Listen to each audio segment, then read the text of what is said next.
দেখতে পাচ্ছেন এখানে রিসেন্টলি 2 মিনিট আগে একটা অর্ডার পড়ছে। হ্যাঁ, পবিত্র রমজান উপলক্ষে আমি বানিয়ে ফেললাম আমার ক্লায়েন্টের জন্য দুইটি কম্বো প্যাকেজের ল্যান্ডিং পেজ, একটি আতরের ল্যান্ডিং পেজ এবং আরেকটি বিউটি প্রোডাক্টের ল্যান্ডিং পেজ। তো আমি আপনাদেরকে ফুল ল্যান্ডিং পেজটি একটু ওভারভিউ দিতে চাই যে আসলে আমার ল্যান্ডিং পেজটি কতটা সেলস ফ্রেন্ডলি।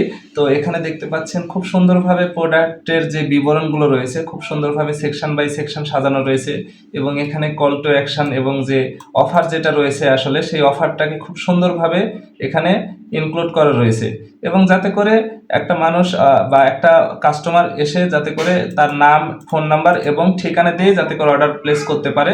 মানে এক কথায় একদম সিম্পল বলতে গেলে যাতে করে কাস্টমারের আসলে অত সময় না খরচ হয় এক কথায়। তো আরেকটা যে ল্যান্ডিং পেজ রয়েছে এটা হচ্ছে বিউটি আইটেমের ল্যান্ডিং পেজ। তো এখানে দেখেন এখানে সুন্দরভাবে প্রোডাক্টের ছবি দেওয়া রয়েছে, এখানে কেন ব্যবহার করবেন এর উপকারিতা দেওয়া রয়েছে। হ্যাঁ, এখানে দেখেন খুব সুন্দরভাবে এগুলো কলাপস করে এখানে এই বিষয়গুলো যুক্ত করা রয়েছে।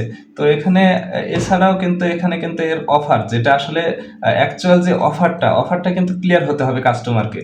হ্যাঁ, এছাড়াও এই ল্যান্ডিং পেজগুলোর মাধ্যমে কিরকম সেলস আসতেছে সেটাও কিন্তু আমি আপনাদেরকে দেখাতে চলেছি। তো আমি সরাসরি এখান থেকে ই কমার্স থেকে আমি অর্ডারে চলে যাই। দেখতে পাচ্ছেন এখানে রিসেন্টলি 2 মিনিট আগে একটা অর্ডার পড়ছে। হ্যাঁ, এছাড়া 49 মিনিট আগে একটা অর্ডার পড়ছে। হ্যাঁ, এছাড়া দেখতে পাচ্ছেন এখানে অসংখ্য অর্ডার রয়েছে। ক্লায়েন্ট কিন্তু দিন শেষে কিন্তু রেজাল্ট চাই, সেই ক্ষেত্রে একটা সেলস ফ্রেন্ডলি অপটিমাইজ যদি একটা ল্যান্ডিং পেজ হয় তাহলে কিন্তু সেই সেলসটা অনেক গুণে মানে আর কি বেড়ে যায়। আর বাদ বাকি হচ্ছে মার্কেটিং। হ্যাঁ, তো আপনারা যদি এরকম সেলস ফ্রেন্ডলি এবং ইউজার ফ্রেন্ডলি ল্যান্ডিং পেজ এবং ই কমার্স ওয়েবসাইট বানাতে চান তাহলে ডিএম করতে